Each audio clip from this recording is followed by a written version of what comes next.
Right, we're going to talk about transmission lines. Get that box out of the way. Like most subjects we cover, they can be as complicated or almost as straightforward as you like. People can spend entire careers on transmission lines. Quite a fascinating subject. You can go into in a lot of depth, but we don't need to for the purpose of the exam. So we'll cover the material that's in the question bank, but just where I give you a bit more than that, I'll be pointing that out to you. What's a transmission line? Well, practically speaking, it's this. It's coaxial cable with some connectors at one end and then the other that you can use for connecting your radio system to your antenna. This is coaxial cable. I'll show you a bit more about that in a minute. That's probably the most common transmission line in worldwide use. How about the ordinary old TV ribbon? A fairly old piece this. Is also a transmission line and can be happily used for transmitting with the legal New Zealand amateur power limit at high frequencies. No trouble at all. There's another example of a transmission line. So it's a device for carrying radio frequency signals, hopefully with as little loss along the way as possible,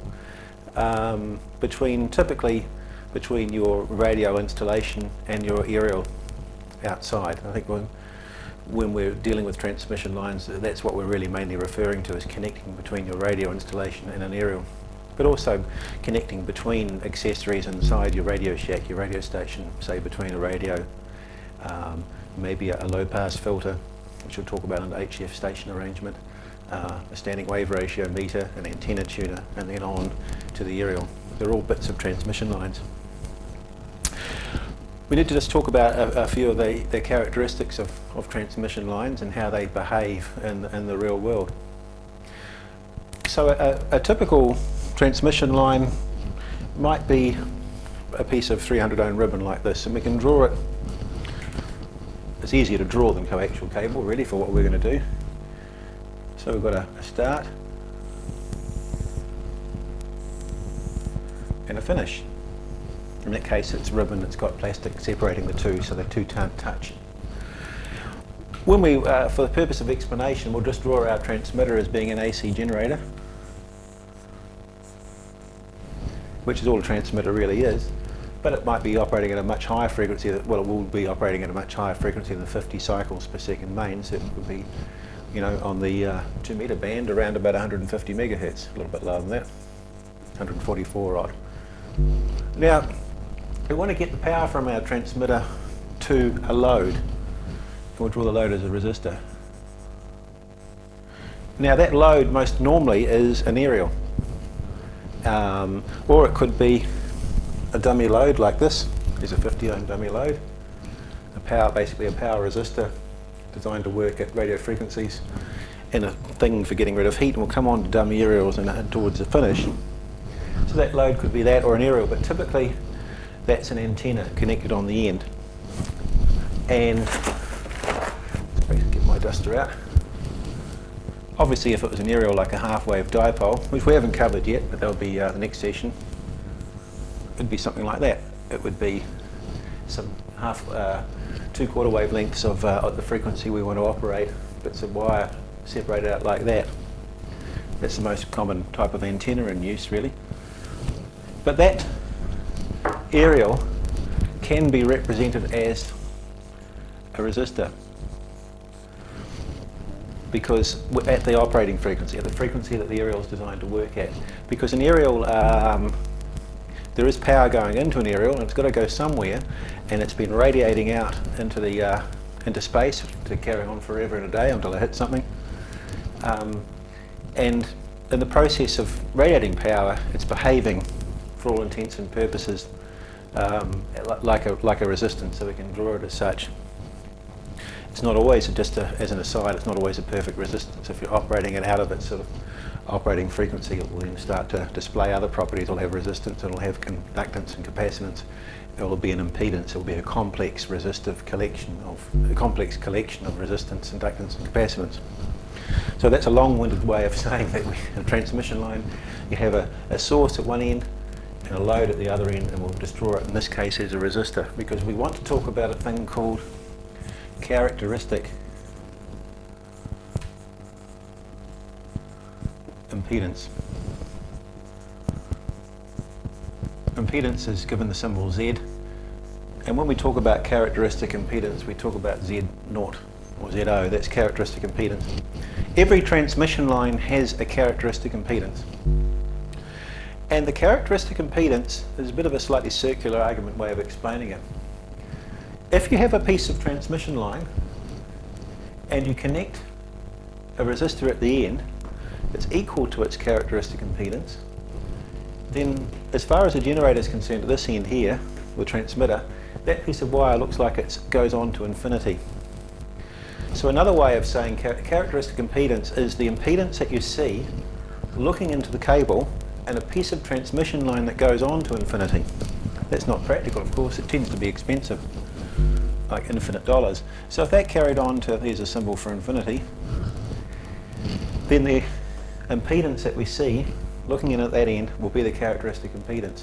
Typical characteristic impedance for most of the coaxial cable in use, or nearly most of it, 50 ohms for the transmitting stuff I showed you before. Most of it's 50 ohms. You can get other impedances, but all amateur or virtually all amateur transmitters are designed to operate into a transmission line with an impedance of 50 ohms to see that load connected on its terminals. You can get 75 ohm coax, and that's almost universally used for the television industry for TV aerials. And then that ribbon I showed you before, that's 300 ohms TV ribbon. It's not that often used by amateurs, but I used it at my setup for about a year. It worked fine on high frequency feeding an aerial. Probably underused really, because it's relatively cheap and it's quite effective.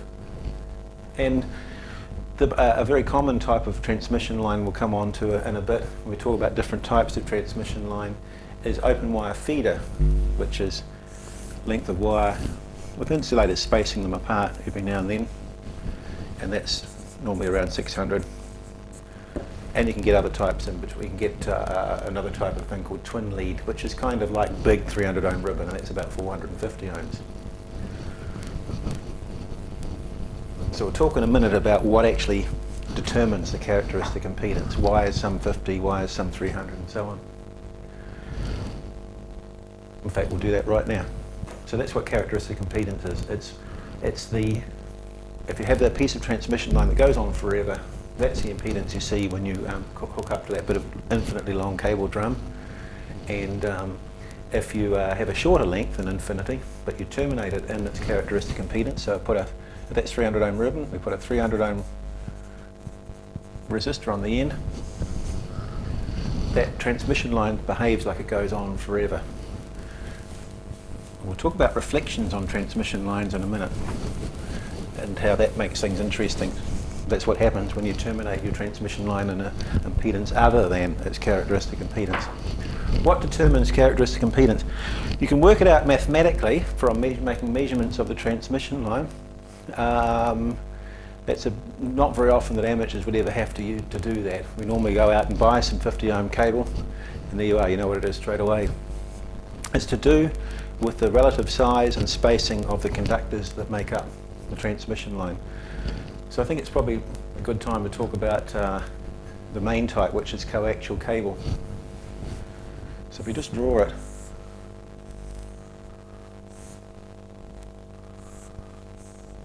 insulator.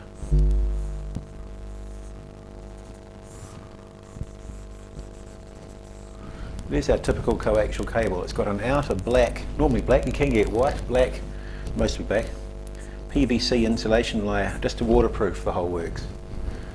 Then inside you've got a braided mesh of fairly fine copper wire that's braided up to make a cylindrical tube of conductor material. They're all tied together, non-insulated, wound closely so it's like a solid conducting insulating pipe.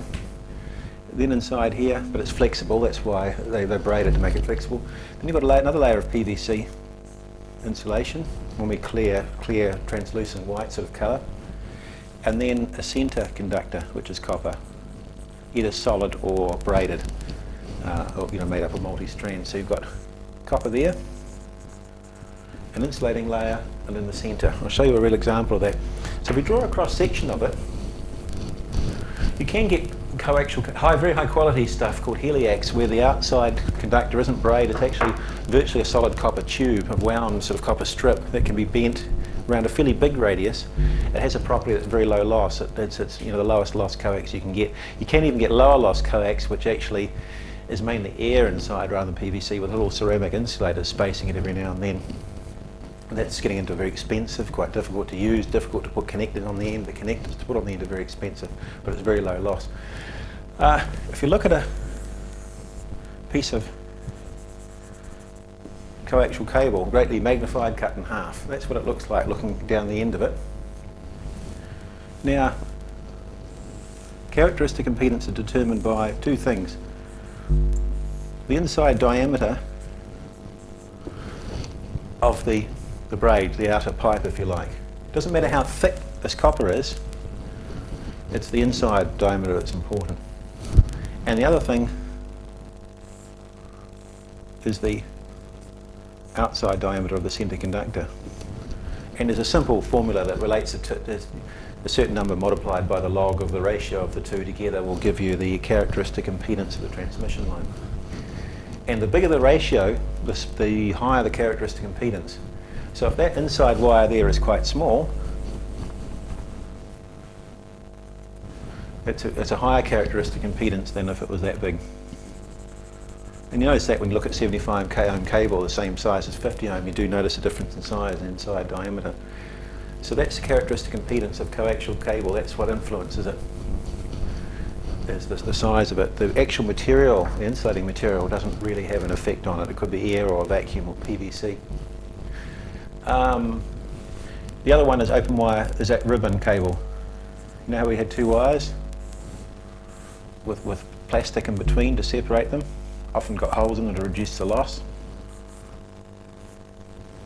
We'll talk about that later. So effectively here,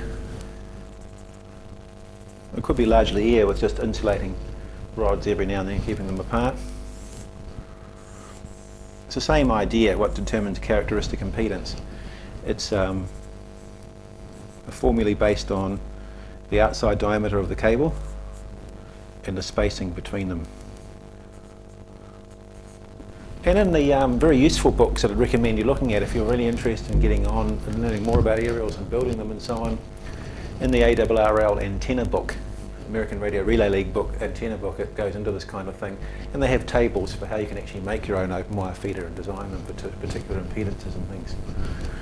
So the further apart the wires are, or the smaller the wires are, the higher the characteristic impedance of open wire feeder. Right, here we see some coaxial cable. I better show you what these things look like. This is about the smallest coax you can get, called RG174. I think it's an old military system actually, but most coaxial cables, or many of them, start with, there'll be a number, RG and then 174, or RG213, which is this stuff, or RG58, which is that stuff. And all the common amateur reference books will have tables that you can look up what the characteristic impedance is for that number, and what the loss is in decibels per meter for particular frequencies.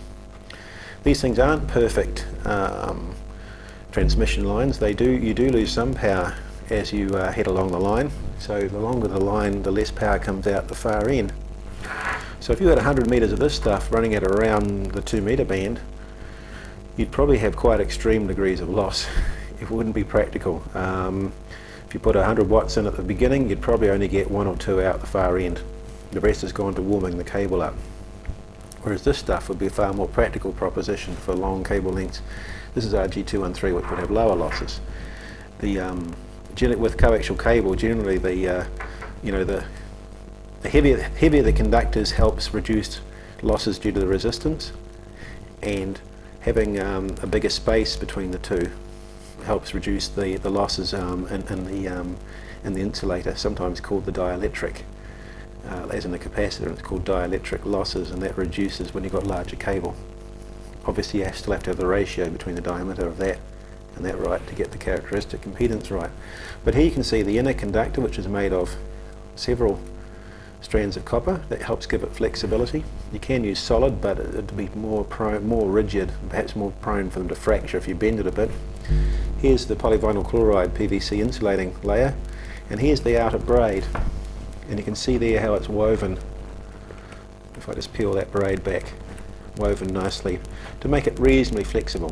The stuff you can bend around a reasonably tight circle like that. You wouldn't want to go much tighter. The very expensive heliacs, which use rigid outer layers and can even be up to a couple of inches, 50 mil or so diameter, is very rigid, and you have to bend it through a very gentle radius, otherwise it will kink. You can get even bigger stuff again, like they use in high-powered television transmitters, where you might be running a few hundred kilowatts, and then the coaxial cable is very large. It looks more like plumbing, and that's a very specialised area working with that. So that's two different types. This stuff here is same construction. It just uses a braided outer and a braided inner with an insulating layer just a lot smaller. The other end of this one here has got a connector on it. You can see the braid there, it's pulled back a bit, it hasn't been clamped quite right on this one. That's called a type N connector. We'll talk a bit about connectors towards the finish, and I think we'll have a session on how to connect these things on, and I'll talk a bit more about connector types in there. But this is when you connect your transmission line to your transmitter, you need some means of attaching it, and coaxial cable universally use some kind of connector. That's a UHF, a type N connector, which is one of the higher quality connectors. This piece of RG58, smaller, they're both 50 ohm, all three of these are 50 ohm impedance. This uses what's called a UHF connector, which is an old-fashioned term. I think this is one of the early coaxial connectors that was ever devised, and it was designed to work up to reasonable frequencies, and in those days, you're talking about Second World War, once you're getting up to a few, up to sort of 50, 100 or so megahertz, they thought that was UHF, and they called them UHF connectors. They're not nearly as good as the other one. The reason is that they don't actually maintain the 50 ohm characteristic impedance through the connector. These things here are very high quality. And you see that this is just for holding it together. The actual connections are done by that outer connection there and the inner there that slide into the socket. And that's designed to maintain a 50 ohm connection through the connector. This goodness knows only what it knows what its impedance is through the connector. It's not 50 ohms. Now that's not a problem. All our amateur high frequency transceivers have UHF connectors on them, and they work fine. There's no need to go to this kind of connector at HF, it's just a waste of money. But as you start getting up through the 2 metre and then into the 70 centimetre amateur band, you'd have a hard job measuring how much signal you might lose going through that connector. But on 70 centimetres you're starting to lose 0.2, 0.3 of a decibel going through that connector, which is quite a lot if you're doing weak signal work, if you're trying to listen to signals coming off satellites a long way out, or bouncing signals off the moon. You don't want to be losing signal on cheap connectors, so you go to the better ones like that. Right. And this is that a bit of paint on it, an old piece of ribbon, 300 ohm ribbon.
And there's a wire, it's a bit tarnished, I'm sorry.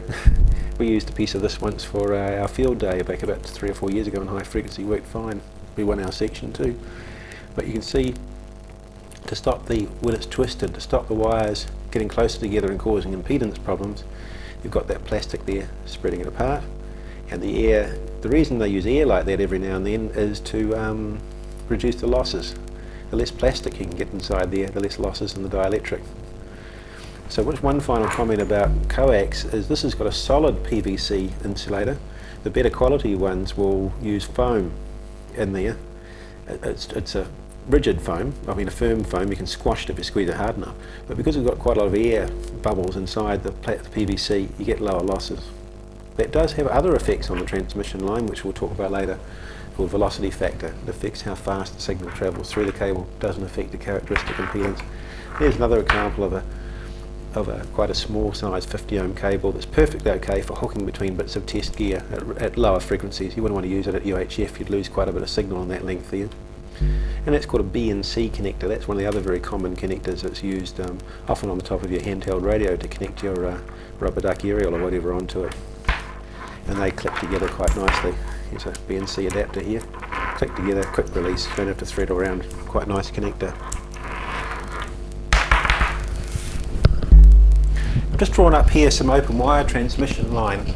I might better tack a bit on the end of the video just at my place because it's a bit hard to bring along. It's normally something you make up for a particular application, you put it in the air and you leave it there.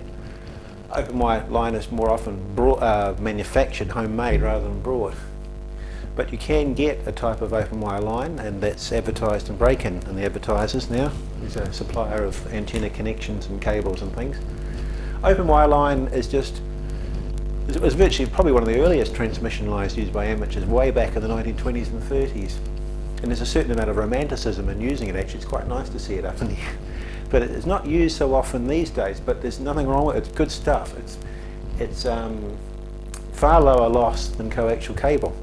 At high frequencies you can run transmission line for half a mile if you like across a paddock between poles, and you might only lose about 1 or so decibels. If you did that with coaxial cable you'd lose considerably more. And the reason for that is that most of the there's a big gap between them.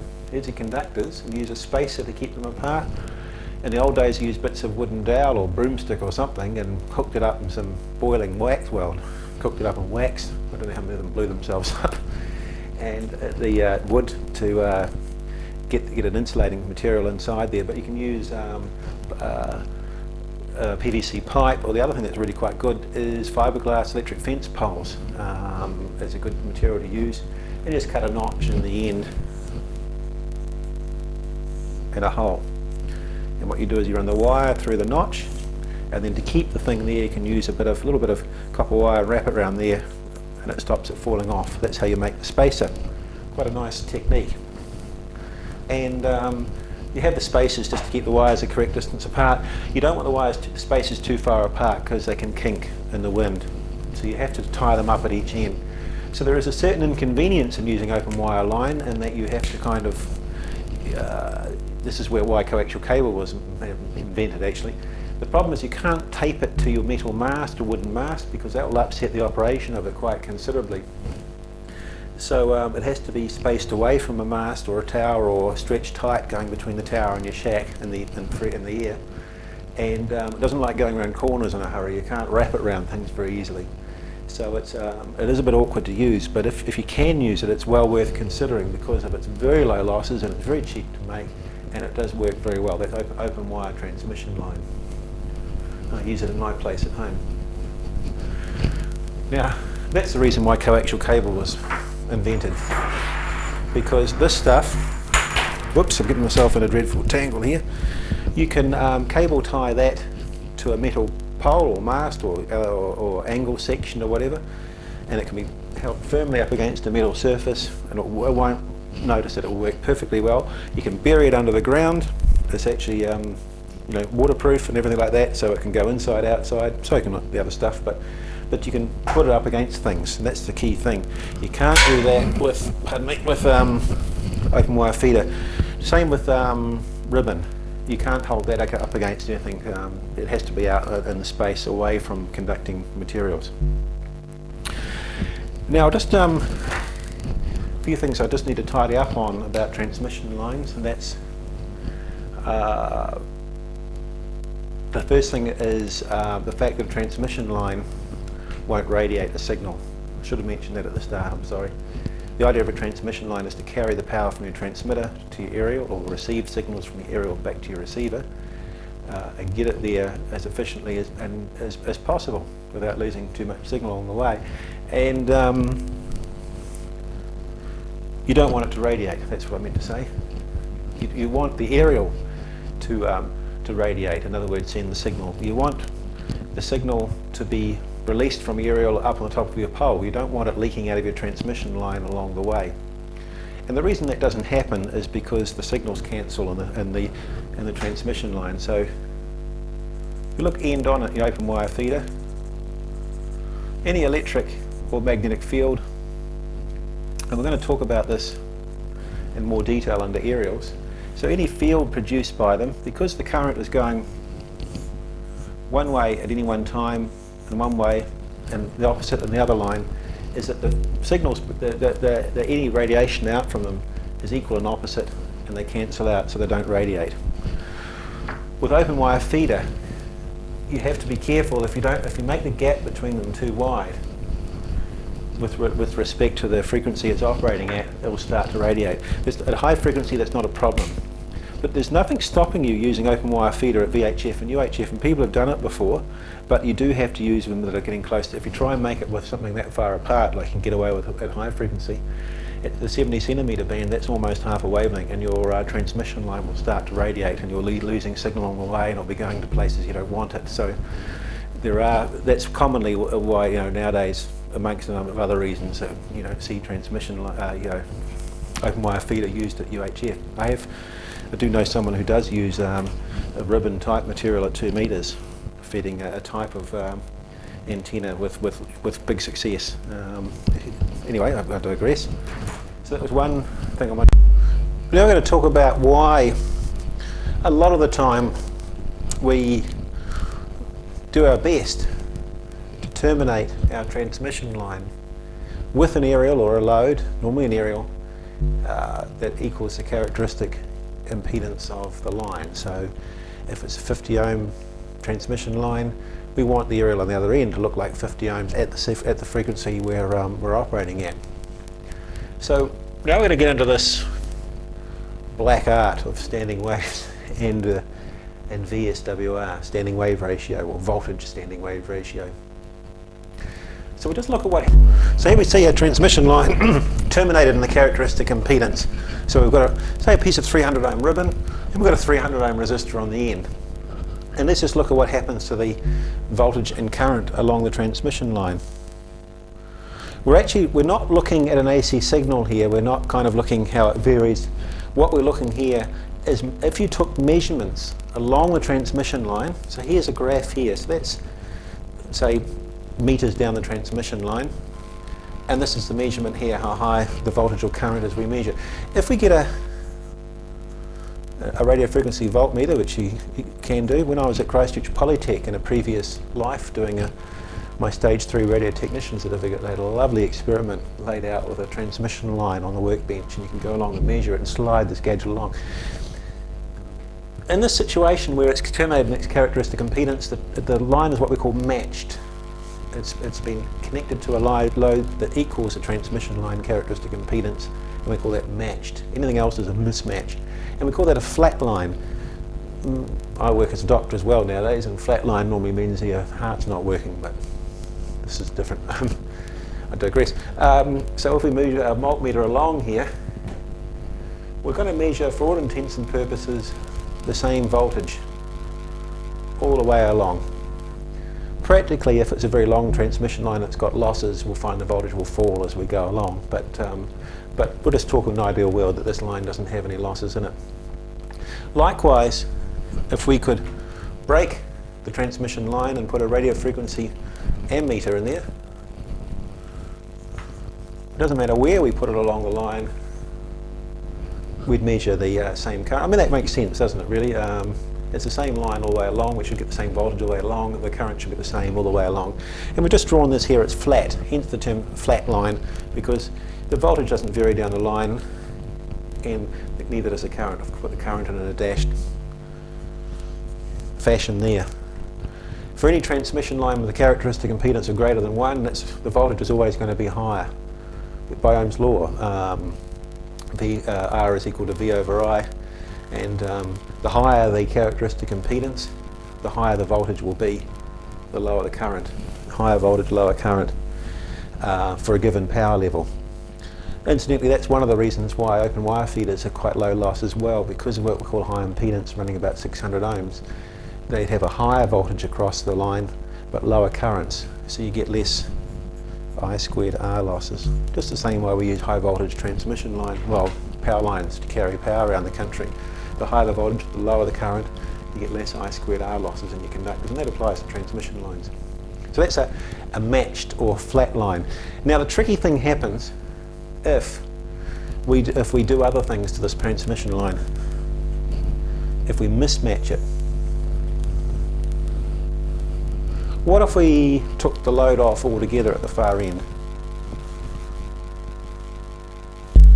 Right, so here we've got our transmission line with an open circuit at the far end.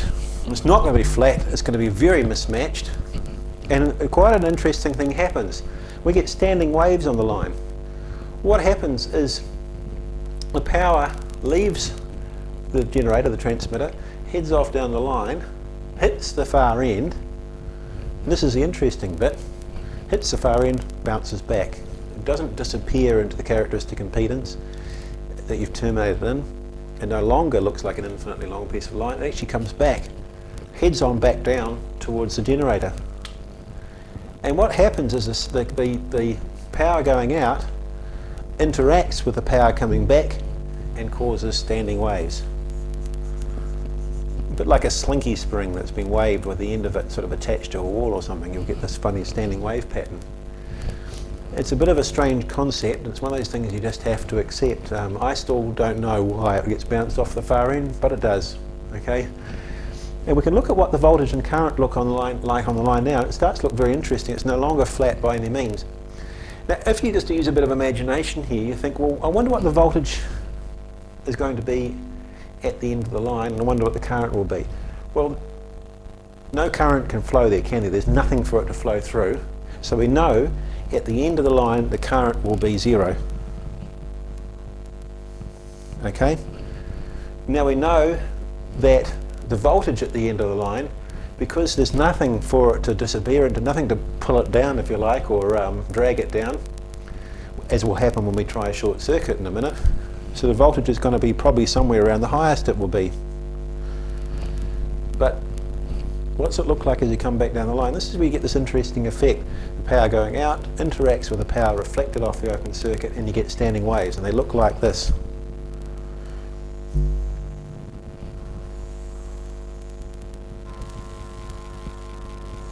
Oh, look at that. Fortuitous, just happened to land back in the right spot.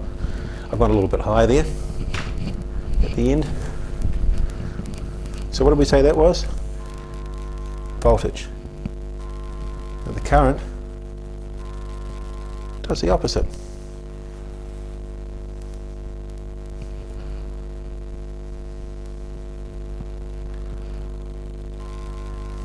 There we go.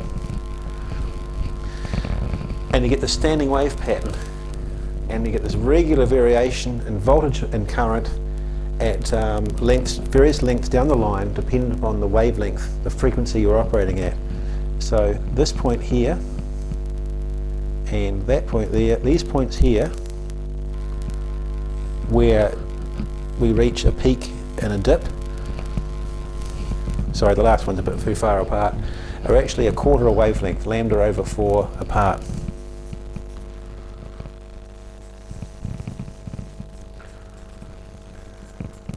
And so on and so forth, right back to the start. So every quarter wavelength, as you go along the line, things change from a peak, a voltage peak, quarter of wavelength back. So if we looked on this point here, So if we put an ammeter here, say a voltmeter here, across this point, we'd get a higher voltage. At this point here, if we measured with a voltmeter, we get 0.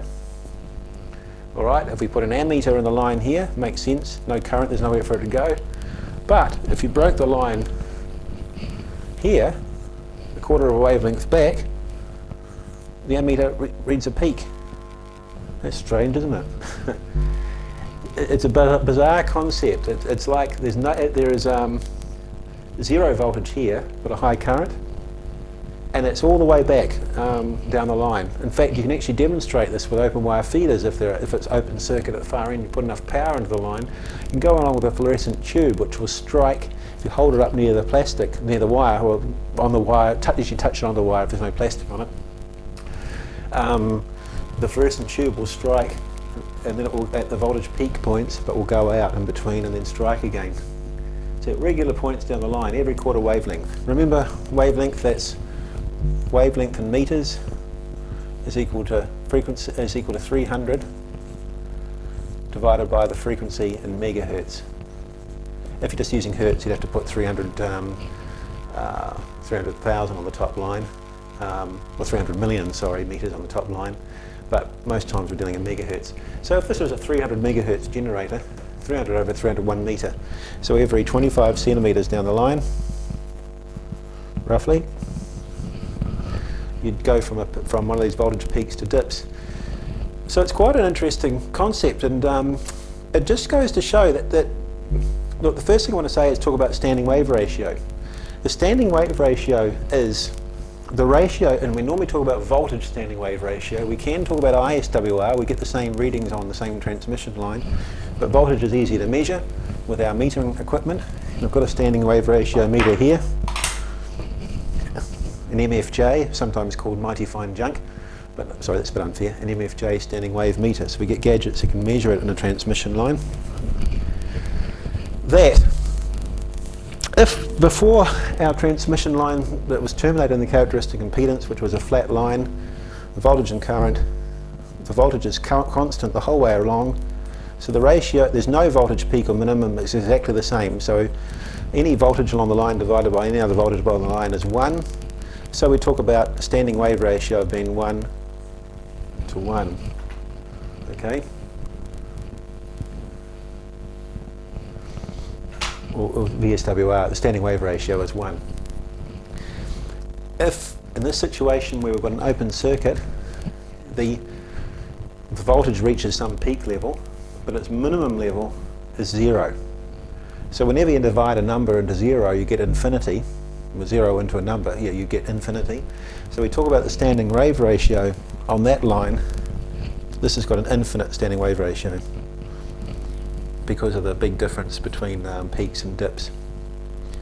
Okay, so that's with an open circuit on the far end. What if we put a short circuit? We can use the same diagram if we just drop ourselves back. If we short circuit the transmission line, it now looks like this situation here. Hang on, we'll just shorten this back down so it's at the same point.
The current will now be at a peak, but you can't get much voltage across a short circuit, so the voltage will be 0. Okay, but you can still see the voltage is still doing the same thing, so the standing wave ratio is still infinite. Okay, so that's what happens. Now, when we look in at this end here, we've got a device called a standing wave ratio meter, and there happens to be one there. It's a gadget where you can put your generator here, connect it up to the Vswr meter, or bridge it's sometimes called. There's different ways of measuring it. And this one here will have a needle system for displaying the standing wave ratio on the line. That can be very useful for us amateurs to get an idea of how well our aerial is working at the far end. And it's not quite as simple as that, but that's how it is a lot of the time. And that will measure the standing wave ratio. So if the far end is terminated in characteristic impedance, then we'll get a 1:1 standing wave ratio. If it's open circuit or short circuit, then it will read infinity. Okay, so that's what a standing wave ratio meter does. Now you think, why do we get worried about it? Well, there's a couple of reasons we do. There's several reasons, and I'll just put them up here to remind myself. Power handling, line loss, a term I came up with yesterday when I was talking about this in the class, transmitter or TX health. They're the reasons for it. Probably that's the most important. Last thing, our modern transceivers are designed to work like the one I brought along and showed you. They don't like working really much anything approaching 2:1. Standing wave ratio upsets them. They like to be sort of in the 1.5 to 1.8. Well, 1.5 is fine. 1.8 to 1, but certainly nothing over 2:1. The transmitter doesn't like it, and there's automatic circuitry built into the transmitter that's monitoring the standing wave ratio all the time, or the power reflected back, same thing, and we'll shut the transmitter down to protect it. So, just want to look. We've looked at the situation where I'm getting caught up here. The transmission line is short-circuited or open-circuited, or terminated in its characteristic impedance. When it's terminated in its characteristic impedance, it's flat. The voltage and current is the same the whole way along the line, and that's the ideal situation. We looked at short circuit and open circuit. We can get voltage peaks and dips all the way along the line. And now we're just going to look at what happens more often in the real world, where our aerial on the other end of the transmission line is not an open circuit, it's not a short circuit, it's not a perfect match, causing a matched line, but it's some other resistance impedance that's not equal to the characteristic impedance of the line. And this, we still get standing waves, but we don't get them as quite as impressive as when we've got a short circuit or an open circuit. We'll have something like this, where we do get voltage peaks and dips along the line, and current peaks and dips along the line, but they're not going down to zero, and they're not going up as high. And that's when you look at the ratio of the peak voltage to the minimum voltage to get our VSWR. Generally we just drop the V off the front, just call it the standing wave ratio. And it won't be 1:1, or it won't be infinity, it'll be somewhere in between. Like I said before, maybe 1.5 to 1 would be, anything better than that would be ideal for your high frequency transceiver. They'll handle 1.8 or even 2 to 1. But much above that they start to get upset, and the transmitter starts to shut itself down to protect itself. If the protection circuitry fails, called automatic level control, but if that fails, the set can, the output transistors in your radio can suffer a catastrophic read expensive failure. And the reason for that is that, as I said, they're designed to run under 50 ohms. Now, for a load that gives a particular standing wave ratio, and that might be 1.8 to 1, when you hook up your standing wave ratio meter, remember I drew that before. I showed you that, picked up the MFJ one before.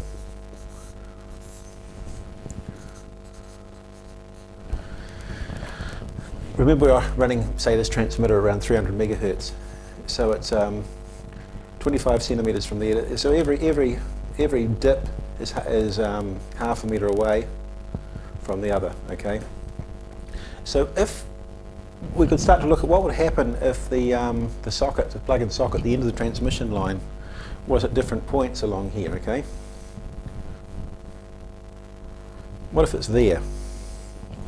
That's at a point where the voltage is at a peak and the current is at a minimum.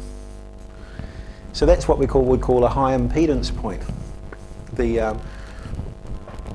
If the aerial wire, so that's the far end there, if our transmission line was that long, our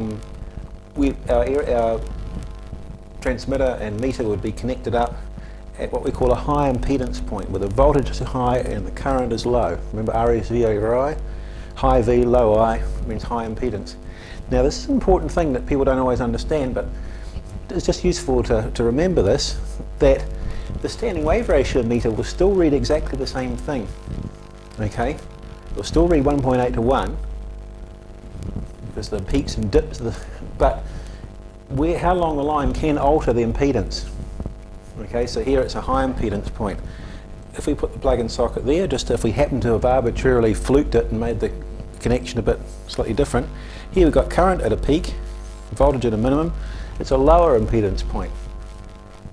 And this is why you'll hear people say, oh, my aerial tuning unit can't cope with the standing wave ratio on the line.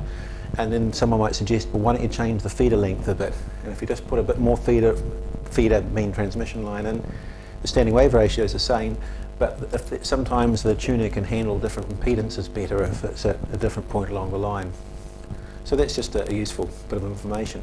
The standing wave ratio remains the same, but the impedance can change at different points where you hook it up along the line. And as this impedance approaches the characteristic impedance of a line, these voltage peaks and dips become flatter and flatter, and finally it's matched. It's got a constant current along the line, constant voltage. I know it's a bizarre concept that you can actually have power travelling down a line, but at regular points you can read hardly any voltage, and others you can read heaps, but it's just the way the world works. Right. Why do we try and get the standing wave ratio on our transmission lines down to a minimum, down to 1 to 1? There's about 3 reasons for that. One is transmitter health. Sorry, I'll get rid of that. Won't edit that out. TX health. For me to edit something means I have to go for a jog around with the camera, switch it off, rerun it, start again. Okay. Second one, line losses. It's not always important, but it is often. Another one is power handling.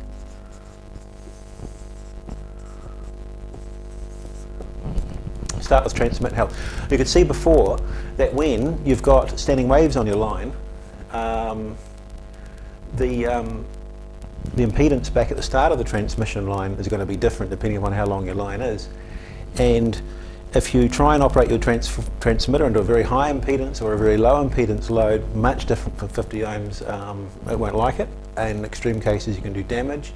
And it will measure, the set measures a standing wave ratio anyway effectively, and a lot of modern radios will actually display it for you on the front panel, so you don't need a separate standing wave ratio meter. They've actually got it on the front panel for you, which is very handy. And the set will start to shut down, it won't like it. And if the protection, if you've got a homemade set or an older set that doesn't have very good protection circuitry in it, you can do major damage. So that's the first one. The second one is line losses. The higher the standing wave ratio on a transmission line, the more power you lose along the line. And the reason for that is quite straightforward. It's let's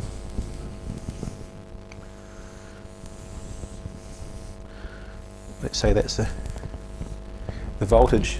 The voltage is a different. Now remember, this is distance. It's not time. It's not like those AC drawings. Just to remind you again, distance along the line. Let's say this is current. Sorry.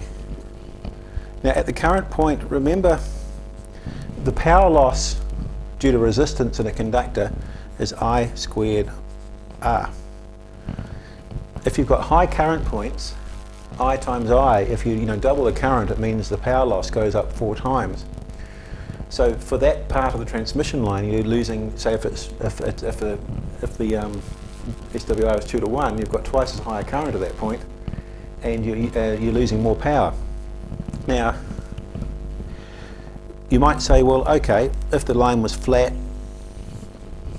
then that would be the current level there, and you might say, well, okay, sure, we're losing more power there, but aren't we losing less in there? Well, that's true, but the amount you're losing in the lower part is much less than the amount you are losing in the bit above the line. So another way of saying that is that you are worse off with higher currents in the line as opposed to a flat line.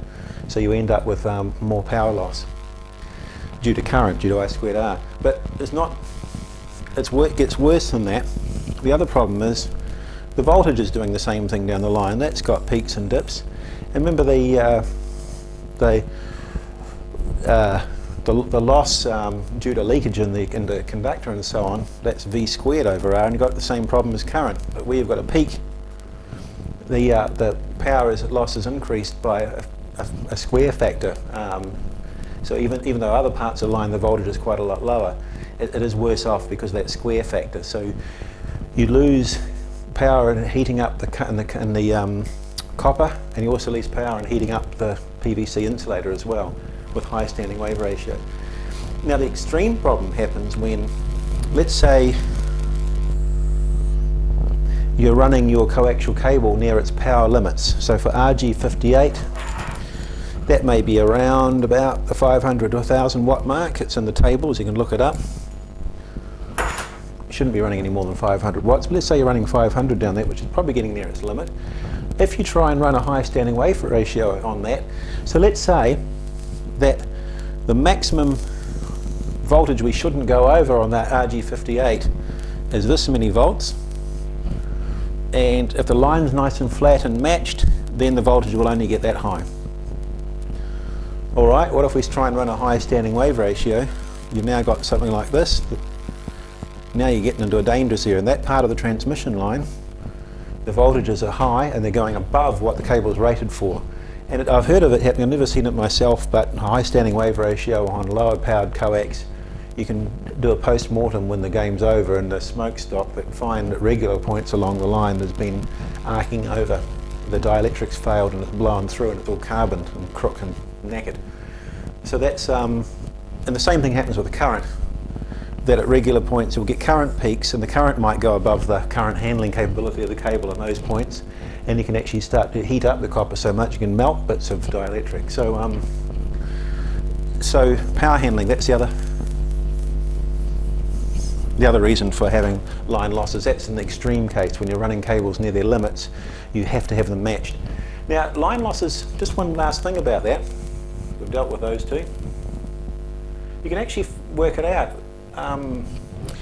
In amateur radio texts and in the ARRL antenna book, there's special diagrams that can show you how much power you lose because of standing waves. And what these diagrams show you is how many extra decibels in power you lose for a given standing wave ratio and a given matched line loss. So what you have to know is what's the SWR on your line, and you have to know the dB loss of your transmission line when matched, and that's easily you can easily find that out in the tables in the antenna book and in the ARRL book. We'll have all the different types of coaxial cable. If you give you the decibel loss for so many meters at so many megahertz, you can work it out quite easily. So what you might find is you've got quite a long bit of cable running out to the backyard, and you might have say a 4 decibel loss,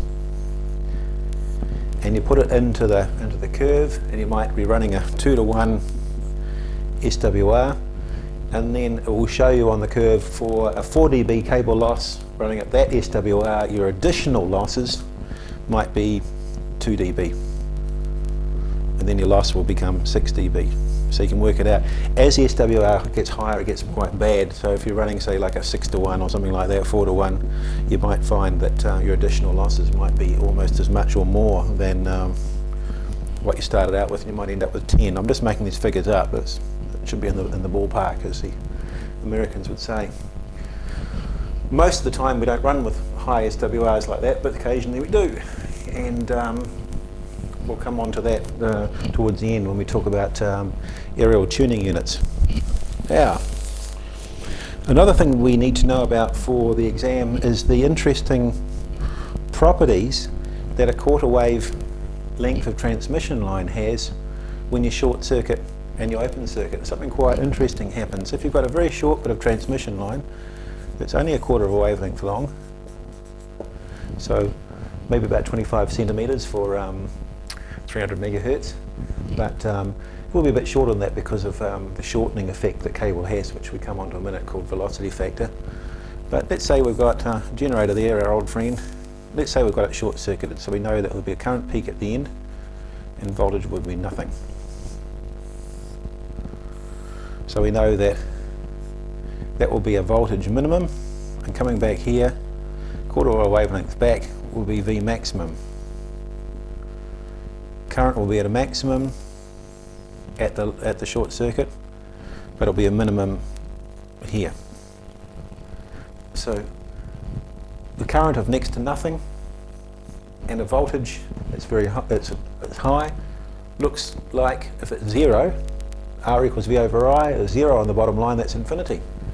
So the impedance looking in, what you see looking in here on a quarter wavelength of line with a short circuit on the end is infinite. So this is an interesting, which is a pretty interesting property, isn't it? So if I get a hold of this piece of 50 ohm coaxial cable, which is about the length we're talking about, that's about a bit over 25 centimetres long, but that will be a quarter wavelength of around about the 200 to 300 megahertz mark. So at that particular frequency that it's a quarter wavelength long, if we short circuit that end there and look in at this end here, electrically it looks like an open circuit. You've got no way of telling that the other end is actually is a short circuit. This end looks like an open circuit. So that's what, even though it's 50 ohm coaxial cable, it doesn't look anything like 50 ohms. It just looks like an open circuit at this end here, even though it's shorted at the far end. But just to remind you though, this is a 50 ohm load termination. When we connect it to a 50 ohm load, it's a flat line, and that looks like 50 ohms in here. So you can see that transmission lines have got unusual properties. What if we do the opposite? Before we're talking about a short circuit, what if we open circuit it? So I had to change the tape just before, so things have just jumped a bit on the board. So if we've got an open circuit at this end here, voltage must be at a maximum and current will be at a minimum. No current can flow through an open circuit. So you guessed it, you've got a voltage minimum at this end, 0, if it's an open circuit. A current maximum at this end, so R is equal to V over I, V is 0, I is some other number.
0 over something means 0.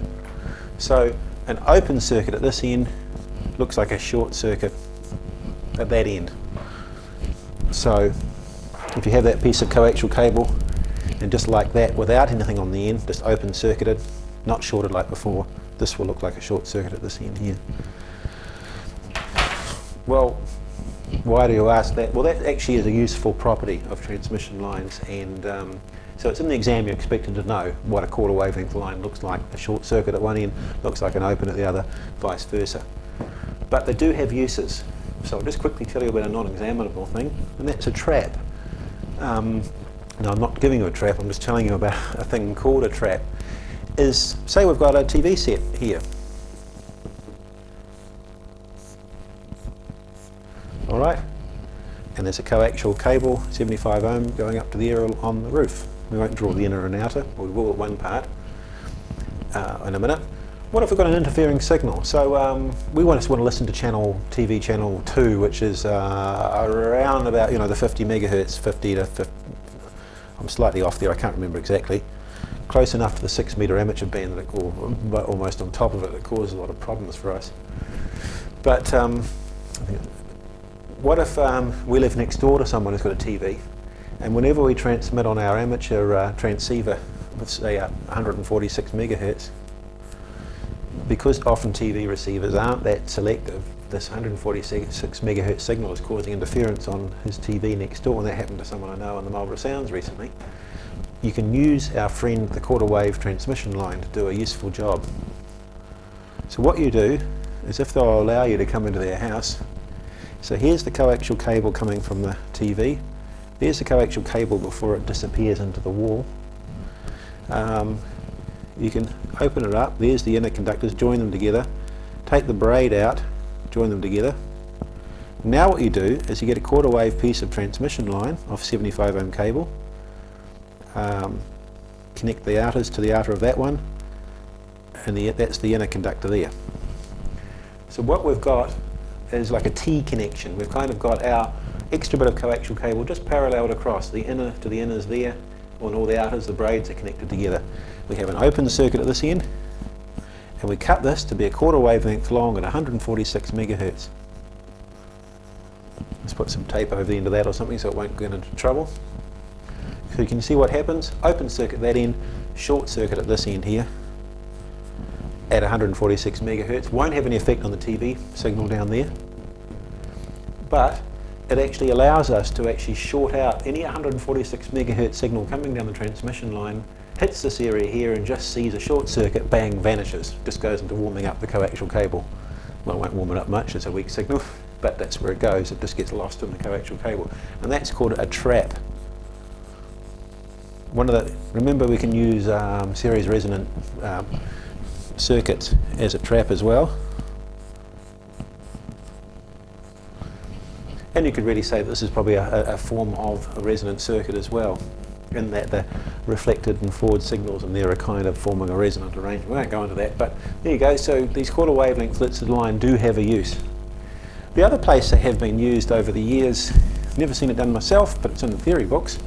That is if you've got an open wire feeder running at quite high frequencies. I think in some of the old British radar systems they used to use open wire feeders.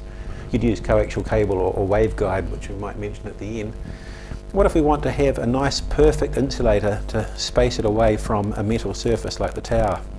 So that's a metal surface there. If we have a quarter wavelength bit of just rigid metal wires going up there, rigid metal rods with the transmission line wires attached to them going past, electrically connected, this end here can be connected to the tower and shorted out. So we've got a short circuit at this end, an open circuit at that end. So a piece of metal, a quarter wavelength line, is working as a perfect insulator. It's sometimes called a metallic insulator. It's quite a bizarre concept, but it actually does happen. So there you are, quarter wavelength pieces of line. You can use quarter wavelength lines, you'll see it in the books, when you've got, say, 75 ohm coax going there, 50 ohm coax coming here. Sorry. So we have a 50 ohm piece of coax here. You can actually use connectors and connect in between them. Some other piece of coax, say 90 ohms is often used, things like that. characteristic impedance, a quarter wavelength at the length you're using. Quarter wavelength lines, if you attach an impedance at one end that's not a short, not an open, but something between that, but not the characteristic impedance of the line, like not 90 ohms, it will transform. It will take an impedance, a different impedance at one end and bring it up to another one at the other. And you can actually use them as a go-between to match two different characteristic impedance lines together. I won't go into that in detail, but you will see that. And they're given names like stubs and matching sections. That quarter wave trap I showed you before is sometimes called a stub. And you can get other length stubs in between. There is some complicated mathematics, and you can use things called Smith charts that you might see. But just suffice to say that quite clever people on radio frequency design can do quite nifty tricks with bits of transmission line. Just besides carrying power from A to B, you can use them for other purposes. So that's done. Standing waves and why we use match lines, and we try and get the load at the far end equal to the characteristic impedance of the line to help your transmitter operate nicely, to keep your line losses low and improve the power handling capability. Towards the end of this, we'll actually talk about some situations where we tolerate standing waves on lines and what we do to get around the problems that they can cause to our transmitter. Right, another thing we need to mention is velocity factor. This is another property of transmission lines. Probably two of the main, there's probably three main properties of, well, three or four, there's a few main properties of transmission lines that we need to know. We need to know its characteristic impedance. We are so often interested in the losses. Normally we know if on a particular band, if we just run this length of RG58, we'll get away with it, but sometimes if things are getting a bit marginal getting up to the higher frequencies or very long cable lengths, we'll start working out what cable losses are going to be and then work out the best cable to use. So the losses in power handling we'll often need to know if you're running high powers. And then a fourth thing, get rid of that, is velocity factor. Most of the time it doesn't have much impact on what we do, but when we want to calculate lengths of quarter wavelength stubs and do other jobs, then we have to know the velocity factor of the cable. Now what this is all about is the fact that we know that the speed of light in a vacuum is about 3 by 10 to the 8 meters per second, or 300,000 kilometers per second. When a radio signal hits the atmosphere coming in from space and it starts moving through air, it does slow down slightly, not enough to be of much concern to us, just a probably, I don't know, I can't tell you what it is, it's probably about 1% or so. When it hits air, it slows down. When it hits water, when light hits water, it slows down even more. But we're not interested in water. When radio signals hit our aerial and then start travelling along the transmission line to our set, or the other way around, when the radio signals travel along our transmission line, they always travel less than the speed of light in a vacuum. They actually slow down. Radio signals do not travel at the speed of light in a transmission line, and that's due to the dielectric tends to slow it down as it's tearing along the cable. I can't quite remember the exact reason myself, and it's way beyond what we need to know, but just suffice to say that they do slow down. And in a piece of a solid PVC coaxial cable, it slows down to about 200,000 kilometers a second. So it's 200,000 kilometers a second divided by 3. We'll get rid of all the numbers. So it's about 2/3. Or which is 0.66. The speed of radio waves in that cable is about 0.66 the speed of light in a vacuum, and we say the velocity factor is about 0.66. For ribbon cable like that, it's about 0.85.